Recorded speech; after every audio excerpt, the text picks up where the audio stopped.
E aí pessoal, beleza? Pra quem não me conhece, eu sou o Fernando Brasileiro e este é o História NAB 3.0. Hoje vamos para a terceira e última parte do vídeo sobre a formação do Estado português, do Reino de Portugal. Temos a sua formação, temos a sua expansão marítima e agora de mais aspectos políticos, o sebastianismo, a parte da União Ibérica, Guerra de Restauração, enfim. Vamos dar uma olhada nessa bagunça e ver como é que funcionou.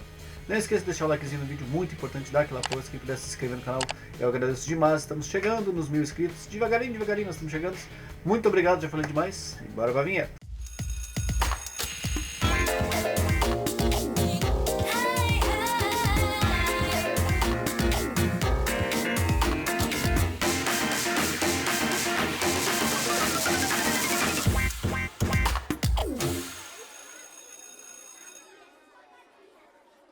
Beleza, pessoal. Agora vamos pontuar um aspecto interessante. Dentro do século XVI, temos várias alianças feitas a partir do casamento de infantes. Pessoal, o que são infantes? Infantes são aqueles nobres, no caso, que não são herdeiros diretos ao trono. Todos são filhos do rei, contudo, eles faltam algum aspecto interessante, ou algum aspecto necessário para se tornar da linha sucessória. Eles são nobres, são filhos legítimos dos reis, mas não são herdeiros da coroa. Que merda, hein? Um ponto interessante que a gente tem agora é o sebastianismo. Da onde que surgiu isso aí, pessoal? Isso é memória do imaginário do pessoal. Dom Sebastião, ele sonhava com conquistas, batalhas, glórias, enfim, né? A flor da cristandade. O que aconteceu? Em 1578, Brasil já descoberto, ele engajou-se numa cruzada contra os mouros. Mouros eram os muçulmanos, tá, pessoal? Só que o que aconteceu? Como ele encabeçou a linha de frente, ele nunca mais voltou. Ele tinha 24 anos e nenhum herdeiro. Só que daí que surgiu o sebastianismo. Por quê? Não sei. O povo, pessoal, se recusou a acreditar. Não pode ser, Dom Sebastião não morreu. Então começaram a cultuar a lenda, né, do Sebastião, Dom Sebastião, que um dia retornaria para a glória de Portugal e tudo mais. Se criou até quase um mito comparados assim à lenda do rei Arthur. Legal! Bem louco! A morte de Dom Sebastião também acabou dando um furdunço na coroa portuguesa, porque como ele morreu sem herdeiros, bom, voltou pro mais velho, que era Dom Henrique, já era velhinho. Ele assumiu e morreu meses depois. Bom, o trono português ficou vago. Daí temos aquela famosa União Ibérica, que foi de 1580 a 1640. Mas como que ela se deu? Filipe II da Espanha, a partir daqueles casamentos e alianças entre condados e tudo mais de famílias, bom, ele era parente próximo da coroa portuguesa. Contudo, ele invadiu Lisboa com seu exército e se coroou o rei Filipe I. Ele foi apoiado por certos aspectos para poder o reino de Portugal ainda se manter na ativa. E como tinha colônia grande, né, o Brasil, não era interessante ficar a Deus dará. Contudo, a única exigência que os portugueses fizeram foi a manutenção do controle do país e das colônias dentro da mão de portugueses. Para vocês terem uma noção, olha o tamanho do território sob domínio de Filipe. Filipe II da Espanha e Filipe I de Portugal são a mesma pessoa. Beleza, pessoal? Vamos manter assim para a gente não se perder. Olha essa parte mais amarela queimadinha, olha o tamanho, quantas colônias Espanha e Portugal tinham ao longo da terra, ou seja, eles estavam tomando conta geral, e isso aí tudo estava nas mãos de Filipe II e Filipe I também. Mas, ao unificar territórios, a gente tem que notar que a Espanha tinha um certo inimigo, que apesar de ser amigo de Portugal, acabou se tornando rival em um bom tempo, que foram os holandeses. Tivemos duas invasões holandesas no Brasil, que trouxeram muitas contribuições e alguns problemas. Isso a gente vai estudar futuramente mais na história do Brasil.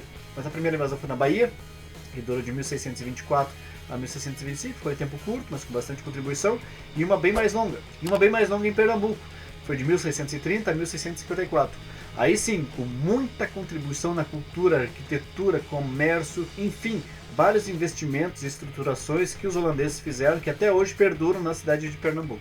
Espanha, vislumbrada com os territórios portugueses anexados aos seus, com todo o ouro que ia recolhendo do continente europeu, ouro, prata, enfim, vários minérios, e gastando, achou que era o bambambam. O que aconteceu? Eles começaram a querer se expandir. Deu alguns problemas, umas tretas e tudo mais, e temos a famosa Guerra dos 30 Anos, que foi de 1618 a 1648. 30 anos. Essas guerras, elas tinham dois fundamentos: conquistas territoriais e conquistas na base da religiosidade, ou seja, a Igreja Católica aumentando seus domínios e a palavra do Senhor espalhada por aí. Dentro desse período temos a defenestração de Praga. O que é isso, pessoal? Em 1618, o Reino da Boêmia teve vários protestantes revoltosos.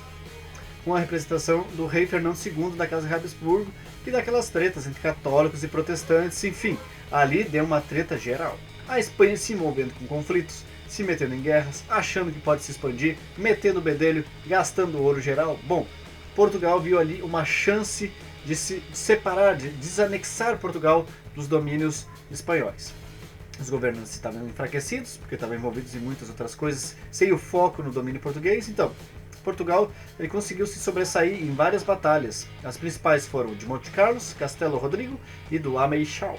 Mas o que aconteceu? Essas guerras foram ruins, tanto um quanto para o outro. Mas Portugal ainda consegue se separar. Portugal consegue retomar a produção de açúcar, fazendo vários empréstimos muito altos. Com quem? A Inglaterra. Portugal sempre vai se atolar na questão de dívida com a Inglaterra, pessoal. Isso aí é fato na história do Brasil todinho, vocês vão ver isso. Mas agora Portugal voltou a ser uma colônia portuguesa, tal qual as colônias africanas. Agora, Portugal é um treco, Espanha é outro. Então, assim, cada um no seu quadrado, assim se mantém organizados politicamente, cada um com as suas colônias de exploração. Um dos tolofes que a Inglaterra passa a impor a Portugal e, consequentemente, ao Brasil, é o Tratado de Methuen. O que é isso, pessoal? Em 1703, Portugal se obrigou a comprar vários produtos ingleses, alguns até sem utilidade nenhuma, mas ele tinha que comprar, por quê? Para poder fornecer vinho e do vinho do Porto, entre outros produtos que a coroa inglesa necessitava e queria, mas como ele tinha emprestado e tudo mais, eles saíam a preço de banana. E as principais consequências desse acordo, dessa guerra, disso tudo que aconteceu, pessoal? Portugal, em toda e qualquer relação com a Inglaterra, só se dava mal. O Brasil, em relação a Portugal, também só se dava mal. Então o que eles faziam? Eles exploravam demais o Brasil. Inclusive, quando descobriram o ouro nas Minas Gerais, começaram a explorar demais ali também. Ali também a gente tem o surgimento da Conjuração Mineira, né?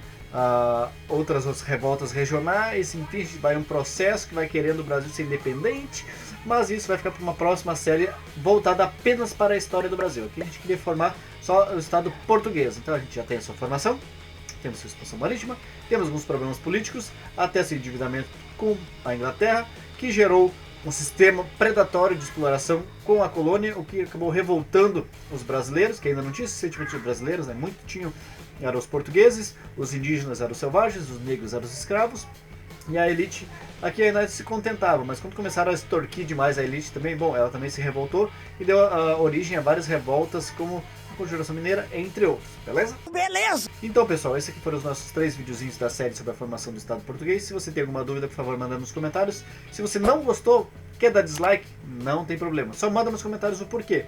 Ah, você esqueceu de falar disso. Ah, você falou disso, mas não falou disso. Ah, você falou muito alto. Ah, você falou muito baixo. Ah, a imagem é feia. Ah, blá blá blá. Bom, não interessa. Mandem que eu vou dar uma olhada. Vou ver se eu consigo dar uma melhorada para os próximos vídeos. Eu sei que tem vários vídeos que eu vou ter que refazer aqui no canal. A Revolução Industrial, a Revolução Francesa, outros tópicos sobre a escravidão, os diferentes tipos de escravidão ao longo dos séculos e do mundo. Apesar de ter uma grande visualização, eu não vou pagar os vídeos antigos, eu só vou fazer uma versão nova, talvez remasterizar eles com áudio melhor, ou fazer um vídeo novo inteirinho, todos eles num vídeo só. Vou ainda pesquisar, mas a ideia é que o vídeo ajude vocês, não fique só bom pra mim, tendo view e retenção, mas fique bom pra você, que vocês aproveitem ele, certo? Quem puder deixar o likezinho no vídeo eu agradeço, muito importante, dar aquela força, não se esqueça de se inscrever no canal, muito importante também. Vamos tentar bater os 1000 inscritos até o final do ano. Já falei demais, pessoal, e até a próxima.